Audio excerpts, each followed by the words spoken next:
Votre fille fricote avec tous les garçons et il n'est pas question que mon fils fasse partie du lot.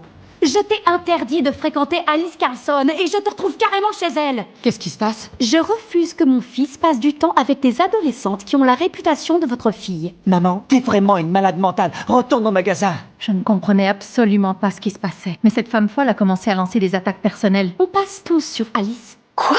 On passe tous sur Alice. Votre fille fricote avec tous les garçons et il n'est pas question que mon fils fasse partie du lot. Alice n'a plus supporté cette humiliation et a couru à l'étage en pleurant. J'ai complètement explosé. Et vous, c'est quoi votre problème? Il est gay. Quoi?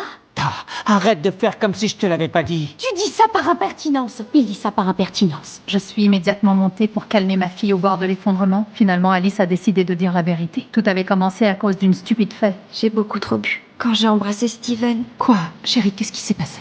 il a eu un orgasme. Quoi? Comment tu peux en être sûre? Ah, il a fait un bruit vraiment dégoûtant. Et après, il s'est énervé parce que son pantalon était taché. Steven a dit à tout le monde qu'on avait couché ensemble après que j'ai embrassé Chris. Donc, il a commencé à dire qu'il y avait que le train qui m'était pas passé dessus. Je l'ai serré dans mes bras avec douleur. J'ai décidé de lui apprendre à riposter face à ces idiots. Je l'ai emmené dans un cabinet de consultation psychologique. Alice ne voulait pas aller à la fête. Elle avait peur que les rumeurs l'engloutissent à nouveau. On va lire tous ces commentaires déplacés. Et c'est toi qui vas les faire taire. Vas-y, donne, je sais. Alors, Christy dit, ma cousine dit qu'on peut avoir des nichons plus gros si on branle la mec. C'est pour ça que t'as astiqué le manche à Steven. Sérieux, c'est vraiment n'importe quoi. C'est quoi, le génie de la branlette magique? Tu frottes sa grosse lampe et pouf, t'as des seins? Alice s'est mise à rire. Ses mécanismes de défense ont commencé à disparaître. Elle a commencé à répondre avec des répliques mordantes parfaitement ciblées. La voiture s'est arrêtée devant la fête. Alice a pris une profonde inspiration et s'est préparée à affronter la situation. Je croyais qu'elle pouvait gérer tout ça. Alice s'est avancée vers Stephen et a fixé droit dans les yeux ce lâche qui avait lancé les rumeurs.